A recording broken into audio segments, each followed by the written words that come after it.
Jai Hind and welcome to Dev Talks. This is Aadi. The Russia-Ukraine war, something that tactically speaking, Russia has used a lot of armor. We see a lot of pictures of destroyed tanks, uh, destroyed armored vehicles, which are being portrayed in our mainstream media. That just tells you the kind of dependence that has been shown by the Russian army in while their movement into Ukraine on armored carriers and armored vehicles, as a matter of fact. Now, what we need to do is we need to look at what the success ratio, the mistakes, the challenges, and of course, what they could have done better in this entire game.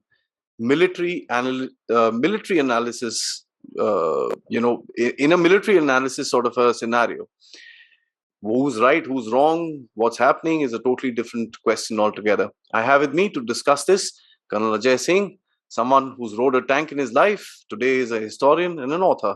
Thank you, sir, for joining me for this discussion. Thank you, Adi. Always a pleasure being with you on your show and really looking forward to a very interesting discussion with you. Long war, sir.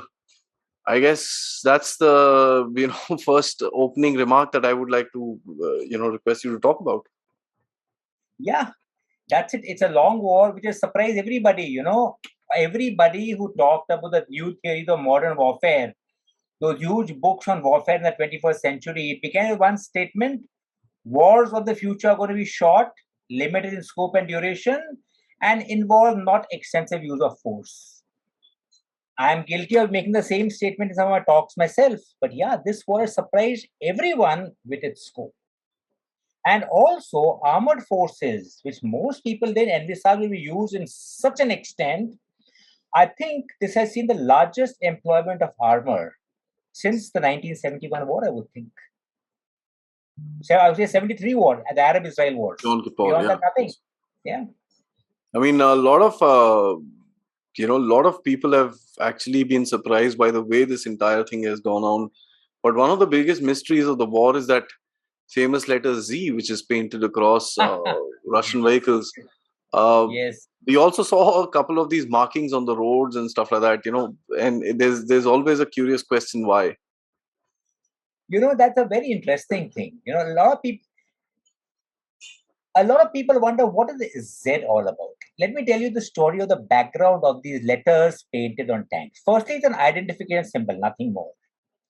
Now in 1941, when the Germans invaded the then Soviet Union, their tanks used to have the names of their commanders, G for Guderian, R, Rundstedt, on their sides, on their hulls. That is because they had those vast enveloping movements. So when tanks would link up on each side, they would know, okay, this belongs to Battle Group Rundstedt or Battle Group Rommel or Battle Group Manstein or whomsoever. Now that traditions continued very often even after that. The Israelis were very fond of using it. Even we have used it in our commentaries. Now when they say, what is this famous letter Z? What does it stand for? Now, the Russians firstly painted it on their hulls and the turrets, basically as an identification. Remember that Russian and Ukrainian tanks are virtually the same. The workhorse of both is the famous T-72. The T-90 the Russians use in greater measure. The Ukrainians have a lot of T-64s. Both sides have BMPs. The Russian more of BMP-2 and 3s. The Ukrainians BMP-1s and 2s. But you take a look at the AD equipment, the follow-on equipment, the trucks. They're all the same. In fact, they've all come out from the same factories, if you ask, if you look at it. The Soviet era factories. Yeah, the Soviet era factories. So that Z was there as an identification mark on the tanks, even to identify them from the air. Now they say, what does it stand for?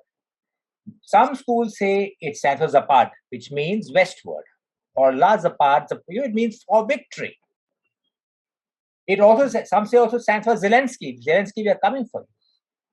But in my reckoning, I think in all probability, it was just an identification letter, which has now begun as a symbol of the entire Russian offensive.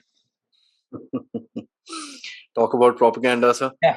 The Russians stood on the borders for about 2 months, setting up their armor and everything there. do you look at their position as the right way of beginning an attack, sir?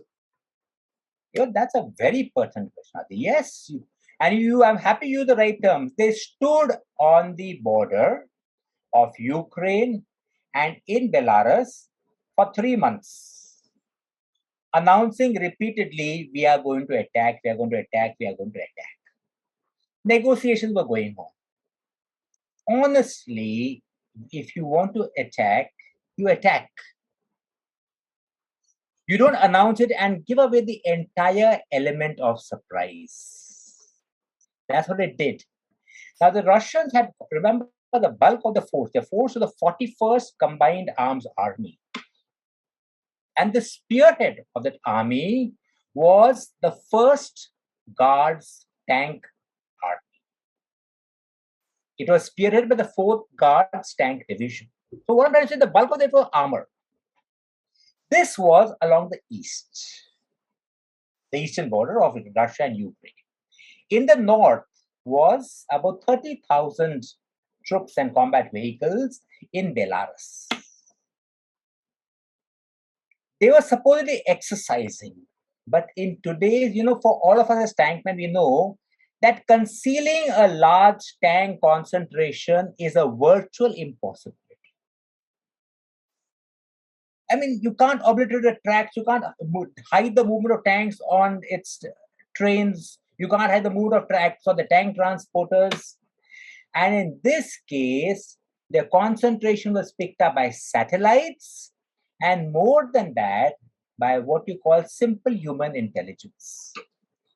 Every man on the road with a cell phone in his hand became an intelligence operator. They were passing the information on real time, and they were posting it online. Right?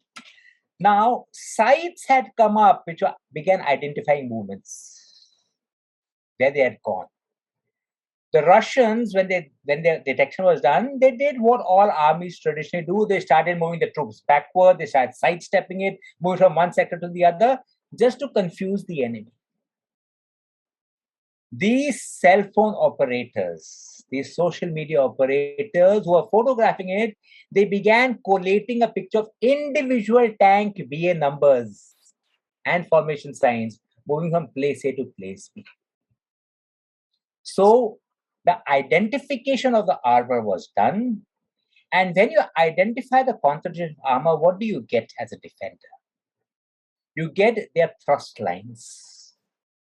So I would say the ability of the Ukrainians to have identified their thrust lines gave them the time to prepare it. Pre-position their forces, have the defensive lines, put the anti-tank weapons in this sector, deplete it from another sector, and things like this. And this long waiting period was one of the reasons why perhaps they could never gather the kind of momentum they had hoped to gather. That's interesting, sir. When I look at a lot of stuff which is written about our tank formation, especially in the strike corps, one notices the factor that the planning is done so that it's a huge formation in terms of its length. I mean, I'm not talking length in the number of tanks behind a tank. I'm talking about the spread of the tanks. Let me rephrase that. The distance between one tank and the other is quite large. Distance between squadrons is quite large, and this entire thrust forms into miles. I mean, if not anything else. We saw a very concentrated tank attack, a similar tactic which caused a huge mistake during the Azerbaijan-Armenian war as well. Correct. How do you see this?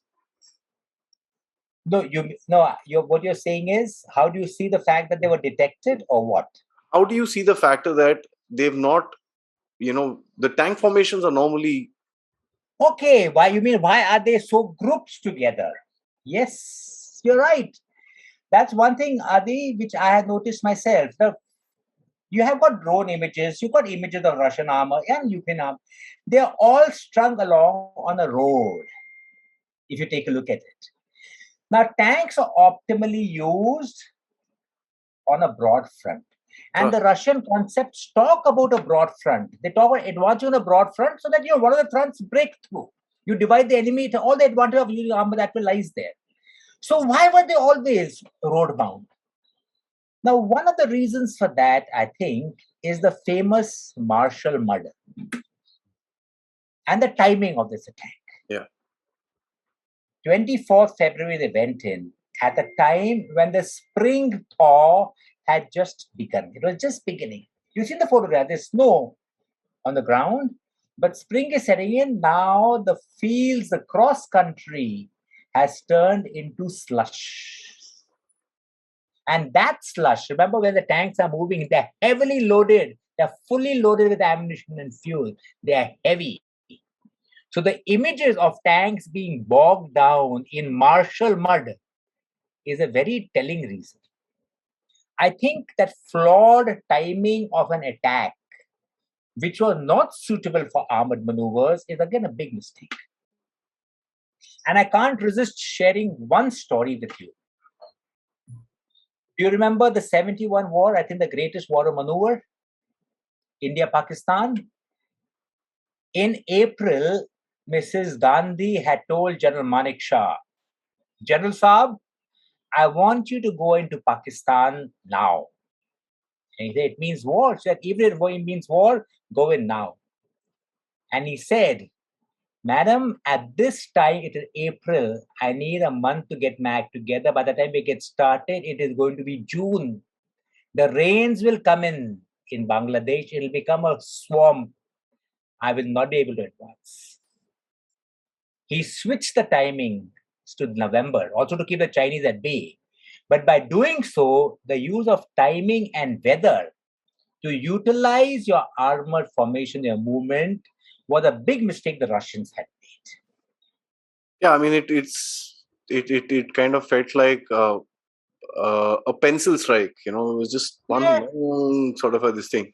And when you look at images from the Second World War as well, where some of the greatest tank battles took place, Germans used to go on a very wide front with a huge amount of air cover. Normally, tanks are accompanied by attack helicopters and stuff like that. We didn't see that in this particular campaign. So that's, to my mind, not a very smart thing to do, sir. Would you agree? You bet. Completely. But now you talked about, I'm going to digress, Adi, because you just tickled my mind on a very interesting story. Where you talked about the German offensive. Right? Now we know this Russian offensive is coming to a battle of attrition. Remember, the last time tanks approached Kiev and Kharkiv was in in May 1941. They wanted the same cities, Kiev and Kharkiv. What did they do? They didn't head for the cities. They launched a panzer movement, a pincer behind Kiev, which surrounded it. When the Soviet armies came to break the encirclement, they launched a wider encirclement, 200 kilometers deep, which trapped 7 lakh Soviet soldiers inside that pocket. Now, what happens is with the destruction of the enemy in the fields, they literally marched into Kiev and Kharkiv without a fight. The Russians did the reverse. They tried to reduce the cities first and then destroy the army. I think that was, again, one of the very major mistakes which they had done. Battles are full of incidents and mistakes, or I guess the lessons that need to be learned. So drones and armored vehicles, this is going to be a long-lasting battle, or do you think this war will come up with some sort of a game for both of them, sir? I actually think the weapon which has proved its potency most has been the drones in the anti-tank role. Anti-tank role. Right? Yeah, in the anti-tank. I mean, drones have been a super weapon. You saw the way the Yemenis, I mean, they're sandals and they're sandal-clad warriors, but they destroyed the entire Saudi refinery using drones.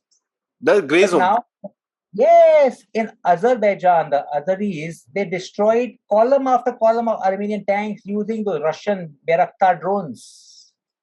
In Syria, the Turkish forces destroyed virtually the entire tank force in Idlib in 2 days using these drones. And if you take a look, and you see the drones have proved very effective in this war when used by the Ukrainians. I mean, the Russians say, honestly, the information about them is now, it's coming up in a very scanty manner. So, like all of us, we are a little guilty of giving a one-sided view of what we are seeing happening around us. But what I'm seeing with the use of drones, and especially the footage of drones, is they have used it beautifully. Firstly, they had their local drones. They call the Spectre and the Punisher. They are moving in tandem. The Spectre is the loiterer. It goes up there. It sees the area ahead of them. It sees the target. It passes coordinates to the controller. The Punisher drone, which is the attacker drone, takes off with 4 anti-tank missiles or bombs beneath its fuselage. It only releases those missiles at the coordinates which have been fed to it. Missiles go, target is hit, and more often than not, it is a clean hit. Similarly, other drones, such as the switchblades, which have become the suicide drones. They are packed with explosives. They loiter over the battlefield for hours, see a juicy target and go smash into it. I'm not talking about a single tank. They'll hit a big target like a fuel dump or something like this. You know, they have proved so effective. What the Ukrainians have done is they now requisitioned every quadcopter which was used by their pizza delivery companies and by Amazon to deliver supplies. They call the drone operators with their little quadcopters, put them in the front lines, where all they did was fit them with cameras. They flew high, observed the movements, and passed the information back to them. And then they launched the attacks based on that. So their drone warfare has been extremely effective. Now, one reason I can attribute to that is the Russian use of the air power. I mean, drones are small, they're nimble, they're stealthy, but they can be destroyed very easily, especially if you're in a helicopter somewhere. Like that. The Russian inability to control the skies has allowed even these small drones to kind of have a free run. And that brings me to one aspect you asked me earlier on about the use of Russian air and tanks. You see, again, there is very little information, even from the Russian side, which is coming up, of how the Russian attack helicopters, the Mi-25 and the Mi-35s, were used to support the ground role forces in a maneuver battle. Or even the attack helicopters, the Sukhoi 25s. I have not seen any evidence of coordinated battle between air and tanks moving forward. So this lack of coordination brings out a lot of aspects that perhaps in the use of armor and mechanized warfare, there was a lot of loose edges and loose ends which were neglected. So armored divisions normally, are put across into the field when you want to break through certain sections of very heavy resistance. Yes. We've rarely seen armored formations being sent into cities as the main attack force. It is Correct. always a backup and a firepower, mobile firepower, if I may Yes. put it that way. Yes. We see this entire principle being flipped and with Yes. quite nasty results. How do you Yes. analyze this? Yes. Yeah, yes. That is the crux of the whole question. Like, remember I gave an early example of the Germans who launched the Panzers in a pincer movement. They use it like a rapier. The Russians followed another German example of using Panzers. When they used Panzers in the Battle of Stalingrad and sucked their armored divisions into the city where tanks are just not suited for that. And the reason I can think for that is only two. One is, like I said, the ground was so slushy that they could not move cross country to execute these maneuvers or the pincers. That seemed like a very likely cause. The other thing is, because they are road bound, all towns stay on the arteries of the road and the rail junctions. They had to clear these junctions for their forward advance. So to clear them, they had used their tanks to bring in the firepower along with the infantry. But that definitely is not the optimal way of using armored forces. Not in a built-up area. You are subject to ambush, and virtually every street, every town, or every rooftop becomes a likely ambush site where one man with an RPG can put a rocket through your turret. I call it the Iraq syndrome, sir. Yes. When we talk about Indian mechanized warfare, sir, we know with Pakistan there are large chances and large flat strays of land where tank thrusts and stuff like that could happen. With China, we've got two tabletops. One is in the north and one is in the east. Yes. What do you think are the changes to Indian mechanized warfare that will come across by certain lessons that we will learn from this war? Okay. See, one of the lessons which you have to take in mind is the fact that in the area, the continuous battle between tank versus anti-tank weapons has been going on since 1917. And very honestly, I feel now the edge which the anti-tank weapon has taken is very sizable. A cheap anti-tank weapon, it proved that an anti-tank weapon can defeat any kind of armor. You fit it with explosive reactive armor, you fit it with active armor, you fit it with cages around it, but they penetrate and they destroy a tank.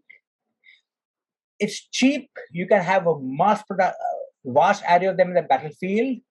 So one of the changes which I feel can come or rather should come about is rather than focusing so much on the protection, mobility, and firepower aspects of a tank, is we should increase its situational awareness, the nerve system. Give it battlefield management systems for individual tanks. Give it access to communication from satellites, air, and attack helicopter drones. This situational awareness will give greater protection to a tank rather than adding layers upon layers upon layers of armor to it, which will really not serve the purpose. And that is the main thing, because at the end of it, if you look at it, what you're trying to say is that the usage of armored and mechanized vehicles would be changing. Yes. I don't see them getting phased out, because that's a very far extreme to talk about. A lot of discussion is happening about that as well, but I don't believe that. But my point is, what would be the changes that we will see in armored mechanized warfare going into the future? Okay. So, well, I spoke of the technology which one I felt can be incorporated. The other change, and I completely agree with you, the tank is here to stay. Armored vehicles are here to stay. They're not going anywhere. You need it. And let us not say the tank has failed. No, it has not failed in the Russian context. Remember, they've advanced about 200 kilometers deep along each front, in the east, in the south, and the north. That's a huge. Those 200 kilometers is deep. Those deep thrusts were led by armor. It couldn't have been possible had it not been for armor. They got stalled, I would say, in the Battle of the Cities thereafter. Otherwise, yes, it has proved efficacy in the battle in that which it was meant to do. But in the Indian context, so how do I view it is one of the changes we also feel like it add is the addition of small force multipliers to use the formations. Drones, handheld and catapult launched drones for formations. That over the horizon capability is so important for a tank man. Provide him that. Remotely operated vehicles as kind of flank protection. Cheap, easy technology which can be utilized. The other thing which I feel can come about is Indian units and formations are quite large. A tank, 45 tanks that was designed for the Second World War. Now, the efficacy of a T-90 is almost 10 times that of the T-55 or the Savages we had in those days. Perhaps if you have smaller units based on 35 tanks, it may be better to control, coordinate, and even fight. Even your armored formations, instead of having large armored divisions, perhaps formations based on armored brigades, composite forces, which can be maneuvered very easily, strategically taken to different locations, might be a better way of utilizing net forces. These are things, yeah, which we could give a thought to. But otherwise, you're right. This debate of the end of the tank has come, the end of the tank has come. It's been going for donkey years, it'll continue. But no, it is here to stay. It's just that in its technology and its employment, we have to adapt to the changes we're going to meet in the battlefield. We also know tanks are now being designed of hardened materials within the Americans. The Russians are doing it. Yes. Russians, indeed, to my mind, I don't know if I'm right, if I remember correctly, but they seem to be doing some trials on anti-tank weapon systems Yes. within a tank. Yes. So there is Yes. something happening there, and plus the Israelis also have a localized Right. system which they fit on their tanks to ensure Yes. that these missiles are kind of deviated and stuff like that. So These are what they call the active armor protection yeah, suites on yeah, the tank. yeah. The Israelis have got the arena, right? And what it actually does is they are sensors on the tank.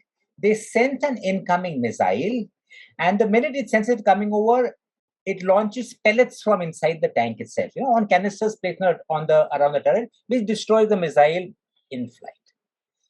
The Russians have used it on their latest tank, the T-14 Armata, which was deployed in this war. So active protection is there, but remember the cost is exorbitant. And if you take a look at how the race will be won is sheer numbers. You just spray it with machine gun fires and you will defeat that and active anti-tank protection as well. I firmly believe in the race of tank versus anti-tank, the anti-tank weapon will win. So rather than keep on adding that layers of protection, it may be passive, it could be titanium armor, it could be anything. Give it situational awareness, enhance the nervous system of the tank, and you increase its fighting capability. Indeed, so there's obviously a solution to a problem, and wars like these, which have very confused tactical maneuvers, will bring about a lot more to learn rather than a straightforward offensive. Which we've seen, and Yes. these kind of whole division sort of offensives we've not seen after the Gulf War. Whatever wars have Yes. happened after that are small scale, very tick tick tick tick and just finished. But this large an army moving across a Yes. countryside or moving into cities and stuff like that, it's something which is unique to a lot of us who are actually starting to track world affairs and military affairs in Yes. recent times. Sir, thanks so much for a very interesting dialogue on the usage of armored vehicles and tank warfare within the Ukraine war. There are a lot of dichotomies which are coming across from there. It's only when the fog of war and the dust settle down, then we will realize what exactly actually happened on the ground.